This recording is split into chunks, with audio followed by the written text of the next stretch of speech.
론 무어는 영국에서 가장 빠르게 성공한 30대 초반의 백만장자입니다. 지금은 물론 나이가 더 들었지만 30대 초반의 백만장자가 되었고 자본을 한 푼도 들이지 않고 500채 이상의 부동산을 소유하고 있는 대재벌이죠. 신화적인 인물이기도 하고요. 또 동시에 그 30대 초반부터 지금 40살이 넘었는데 지금까지 6권이 넘는 베스트셀러를 직접 쓴 저자이기도 합니다. 이 론 무어가 대학 시절에 몇 차례 사업을 시도를 했는데요. 전부 다 실패를 했습니다. 20대부터 지금 이제 40살이 넘었겠죠. 이게 15년, 16년도 책이니까. 빚이 엄청나게 불어나서 파산 상태에 빠지기도 했지만 그 과정에서 레버리지 원리를 터득했다 그래요. 그리고 3년 안에 완전한 경제적 자유를 획득했습니다. 현재 영국 가장 큰 부동산 교육회사 프로그레시브의 사업체를 운영 중이 있고요. 또 다양한 채널을 통해서 전 세계 사람들과 소통하고 있습니다. 자, 론 무어가 아무리 베스트셀러를 많이 출간을 했다고 하더라도 이 레버리지에 버금가는 책은 없죠. 이 책은 마찬가지로 저자가 말하고자 하는 핵심 내용들이 서문에 담겨져 있습니다. 2017년 4월에 론 무어가 서문에 썼던 글을 여러분들에게 나눌까 합니다. 현대사회에서 우리는 고용자 아니면 고용인, 노예 아니면 주인, 리더 아니면 추종자다. 각 개인은 다른 개인을 섬긴다. 한쪽은 레버리지하고 다른 한쪽은 레버리지를 당한다. 아무도 당신을 위해 일하고 있지 않다면 당신이 다른 사람을 위해 일하고 있는 것이다. 그들은 당신으로부터 돈을 벌고 있다. 대부분의 사람은 시간과 돈이 정비례한다고 생각한다. 그러나 백만장자, 억만장자들은 그것들이 반비례한다는 사실을 알고 있다. 이제 우리는 더 열심히, 더 오래 일하라는 사회의 명령의 의문을 제기해야 한다. 이 책은 남들과 다른 삶을 살아가려는 사람들을 위한 책이다. 변화를 만들고 싶은 사람들, 자신이 믿는 것을 끝까지 밀고 나갈 용기를 가진 사람들, 삶에 천천히 시들어가는 것보다 더 중요한 어떤 것이 있다고 믿기에 종종 오해를 받으면서도 기꺼이 위험을 감수하는 사람들을 위한 책이다. 독자 여러분들에게 감사를 전한다. 당신은 열정적이고 집중력 있고 직관력 있고 성장할 준비가 되어 있는 훌륭한 사람이다. 나를 당신의 여행에 동반자로 초청해 준 것에 대해 진심으로 감사한다. 자, 이제 우리의 여행이 곧 시작될 것이다. 책의 제목을 많은 경우에 책의 의도나 목표를 직설적으로 나타내죠. 이 책의 제목이 레버리지, 지렛대를 의미하죠. 금융에서는 자본금, 차입금을 통해 자기가 가진 자본에 비해 훨씬 높은 이익을 올릴 수 있는 이제 한국말로 그 효과를 지렛대 효과라고 하는데 그걸 레버리지라고 하죠. 이제 시소처럼요. 무거운 거를 들기 위한 지렛대라 그러죠. 우리의 인간의 힘으로 들기 어려운 거를 지렛대를 통하면은 들을 수 있는 것과 마찬가지죠. 이 책의 제목만 봐도요, 이 책이 뭔가 잘 이용해서 아주 작은 힘으로 커다란 결과를 얻어내는 방법에 대한 내용이라고 짐작할 수 있겠죠. 우리가 살고 있는 사회는 레버리지 하는 자와 당하는 자로 이루어져 있다고 저자는 말하죠. 레버리지 하는 자가 되어서 빠른 부를 얻을 수 있도록 독자가 레버리지의 개념과 방법을 알려주고자 하는 게 이 책의 집필 이유가 될 겁니다. 부자가 되기, 어떤 인간의 부정적인 욕망으로 비춰질 수도 있겠죠. 요즘 책들은 자기계발서들 많이 보면은요, 예전에는 부자가 천국에 가는 건 낙타가 바늘구멍에 들어가는 것과 같다. 뭐 이런 부에 대한 안 좋은 관념들이 많았죠. 돈은 중요하지 않아. 배부른 돼지가 되느니 배고픈 소크라테스가 되겠다. 뭐 이런 얘기도 있었고요.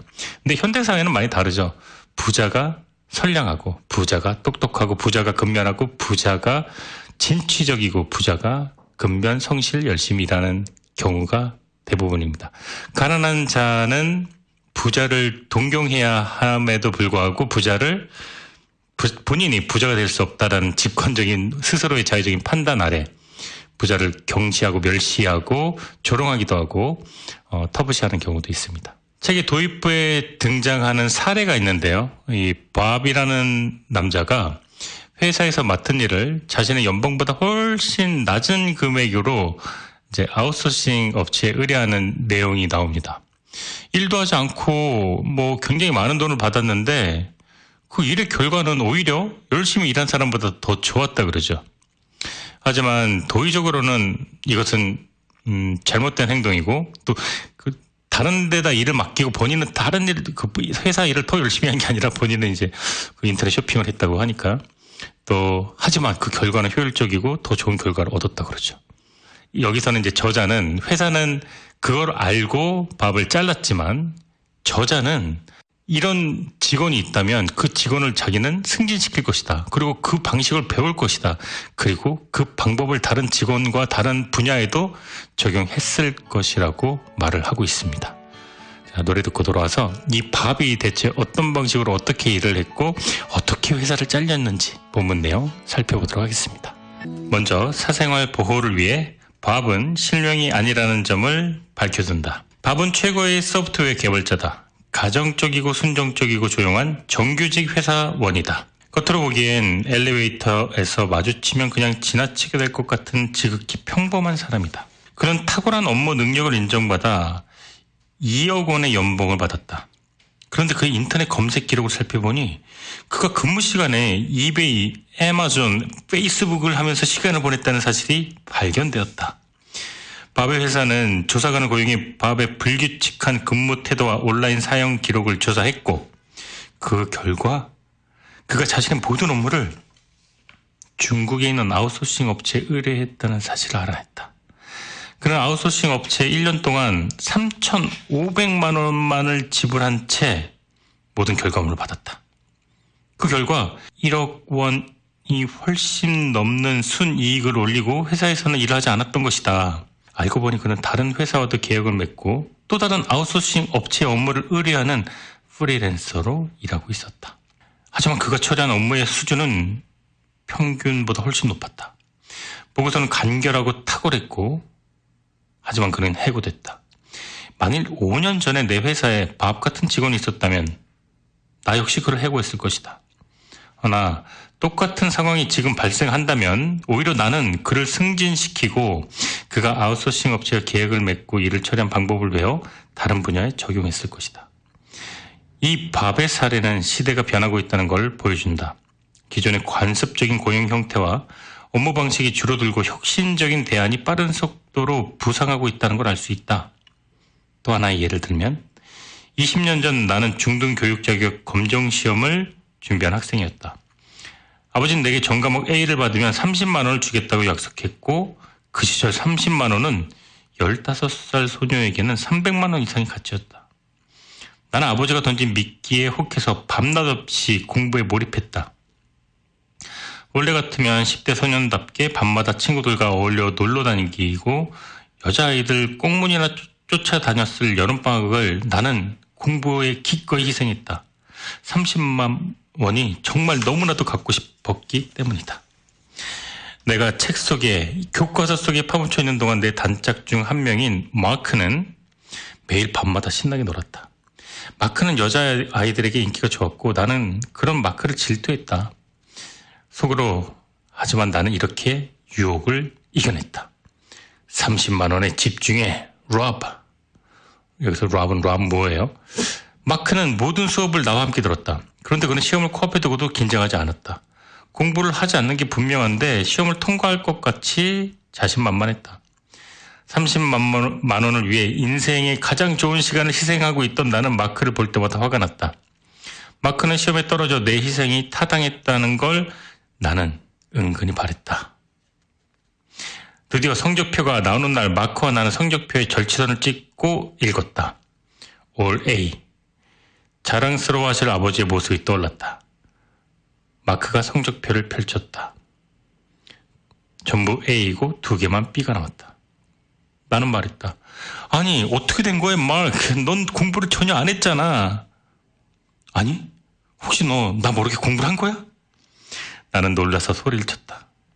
알고 보니까 마크는 대부분의 내 답안지를 베꼈던 것이다. 그런데도 그는 그 사실을 숨기거나 부정하려고 하지 않고 자랑스러워했다. 넌 좋은 성적과 30만 원 얻었잖아? 난 좋은 성적과 5명의 여자친구를 얻었고 나는 내 인생 최고의 한 해를 보냈어. 나는 이 일로 심각한 좌절에 빠졌다. 시스템과 실제 세계의 괴리감에 고민했다. 마크가 부정행위를 한 사실이 발각된다면 그는 아마도 정학이나 퇴학을 당했을 것이고 성적도 취소되었을 것이다. 밥처럼 부정행위자라는 낙인이 찍혀 웃음거리가 되었을 것이다. 그것이 교육 시스템이다. 대부분 사람이 이 의무를 지키면서 학창시절을 보낸다. 그러나 나는 12년이 지난 후에야 이 사건의 교훈을 깨달았다.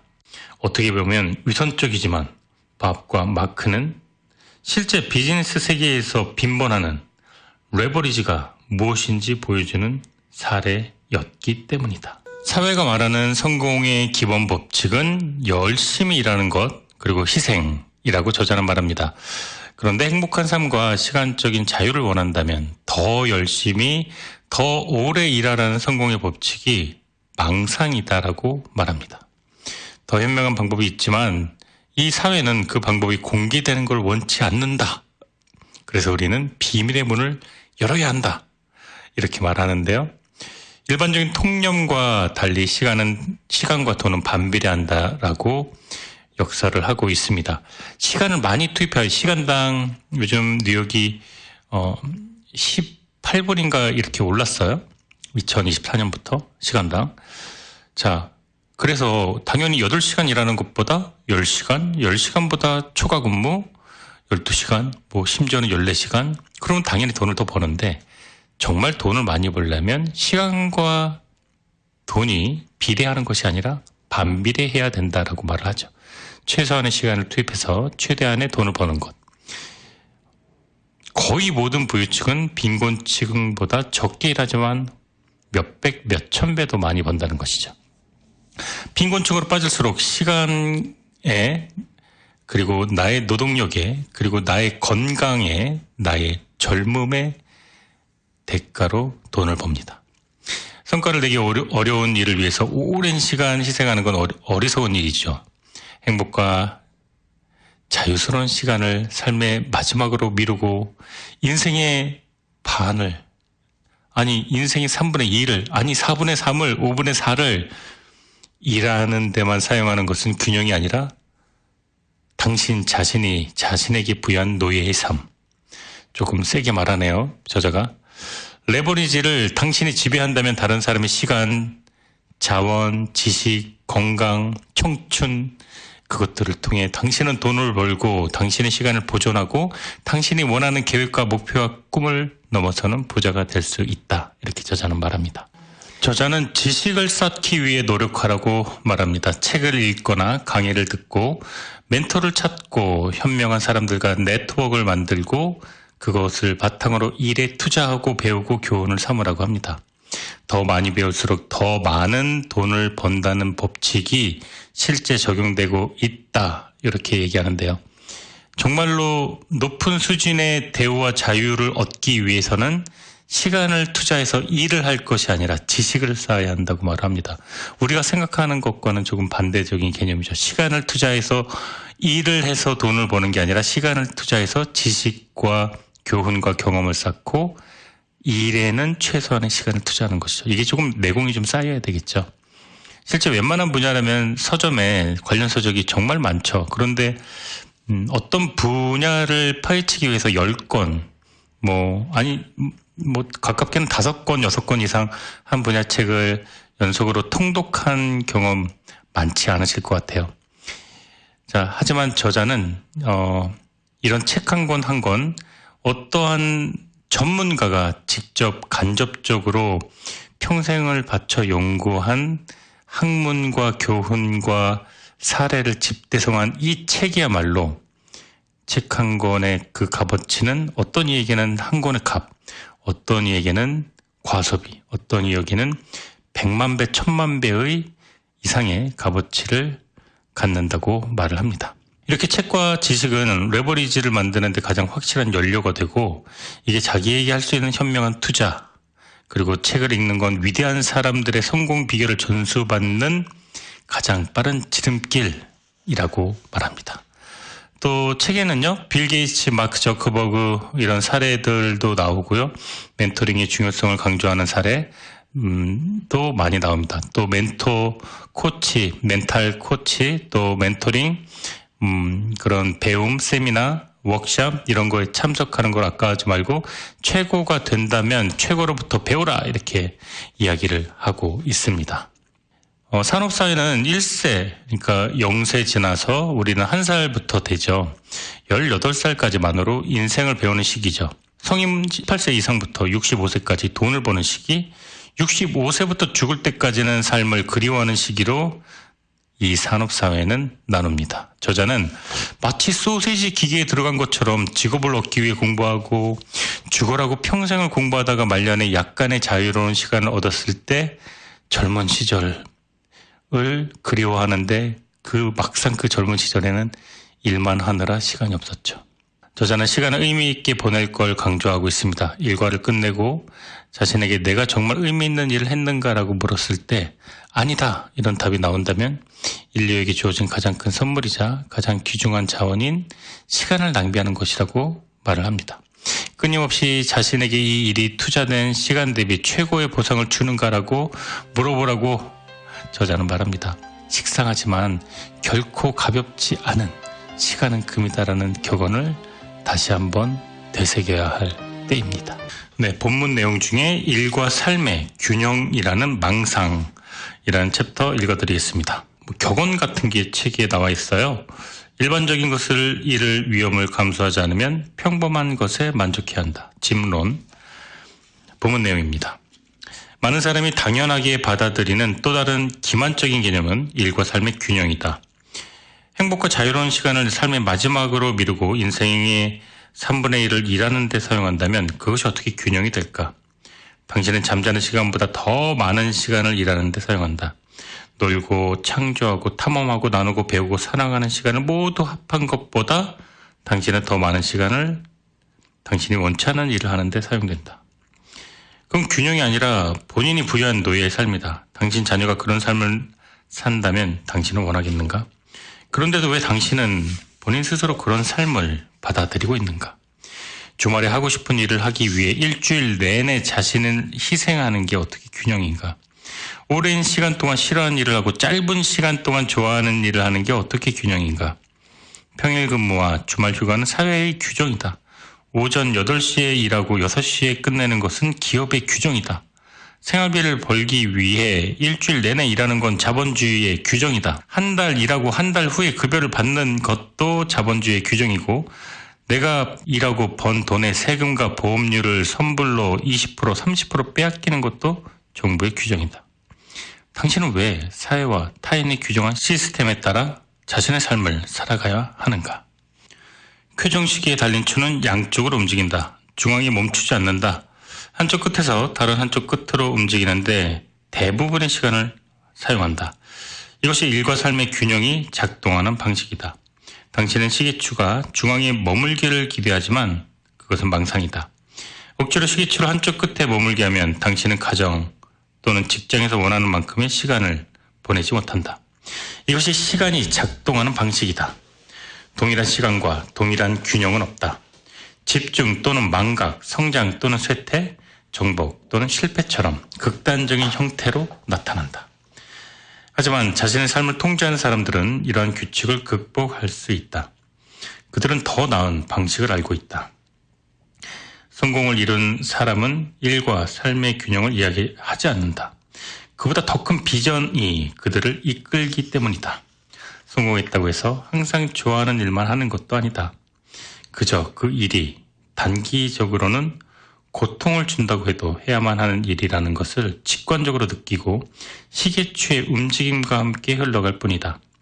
일과 삶의 시계추를 통제하기 원한다면 아래 내용을 참고하라. 초점을 명확히 알아.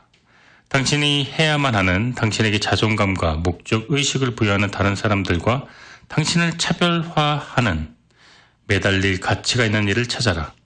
그 이외의 일은 적당히 해도 상관없다. 모든 사람의 비율을 맞추려고 애쓸 필요는 없다. 버릴 건 버리고 당신의 비전과 목표에 초점을 맞추고 다른 것들은 제외해도 상관없다. 당신이 하는 일이 돈을 벌고 변화를 만드는 일이라는 걸 체감할 때, 열정이 곧 직업일 때, 도전과 만족을 동시에 느낄 때 그 일은 더 이상 일이 아니게 된다. 당신이 할 수 있는 일은 지금 당신 앞에 놓여 있는 중요한 일을 하는 것일 뿐이다. 목표를 세워라. 한 번에 한 입씩 먹어라.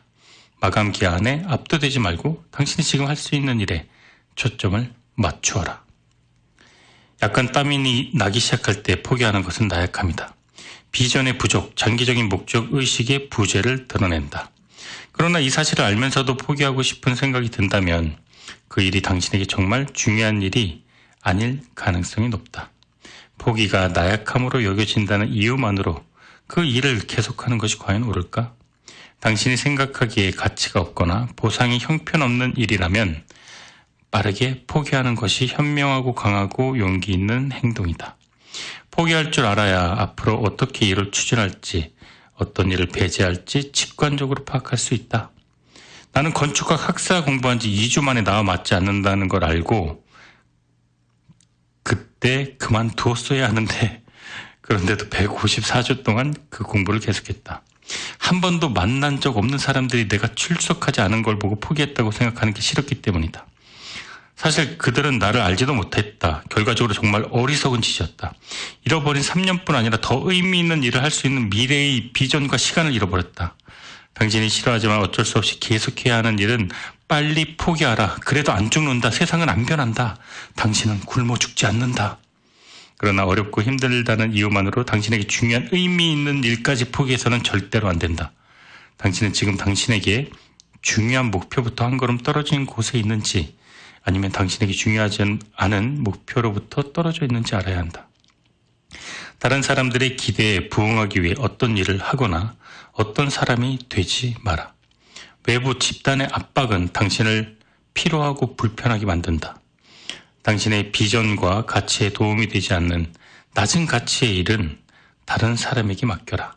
사소한 일을 포기하고 당신이 모든 일을 할 수 없다는 사실을 인정하고 그 시간과 열정을 의미 있고 사랑하는 일에 쏟으면 당신은 무한한 자유를 느낄 수 있다.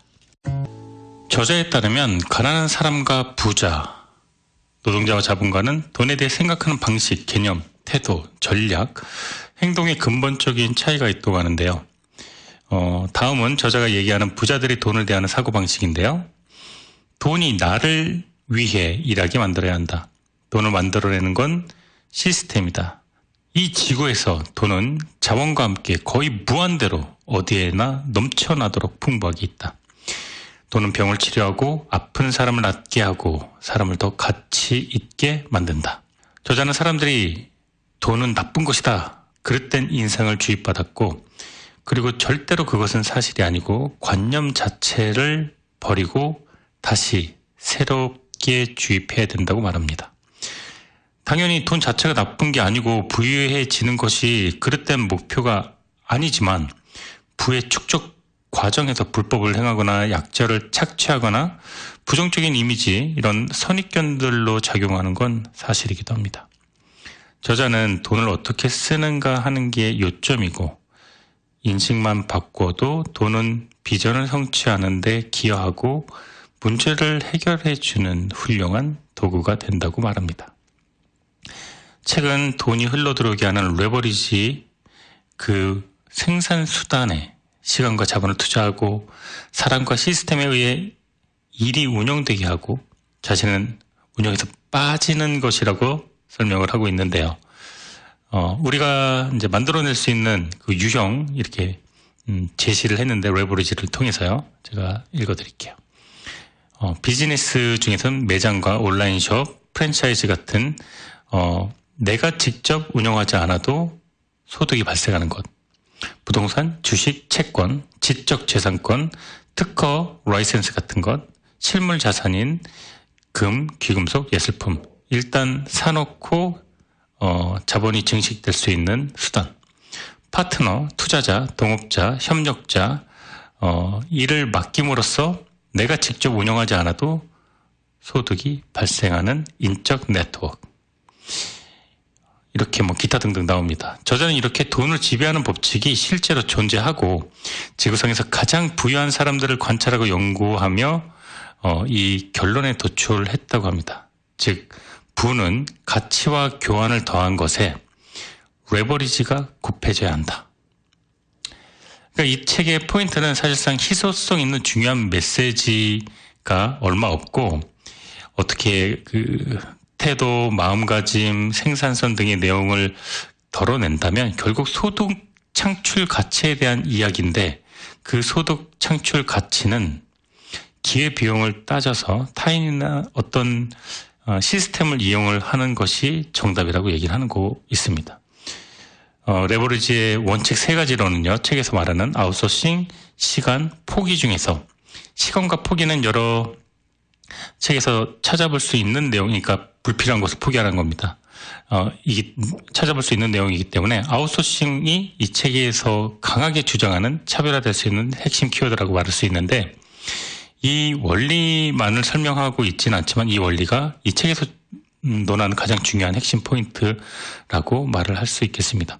이 책의 서두에서 첫 번째 장에서 밥의 아웃소싱, 중국의 아웃소싱을 맡기고 본인은 회사에서 인터넷 쇼핑하고 결국은 잘렸지만 그리고 또 다른 회사에 또 프리랜서 일을 하고 있었죠.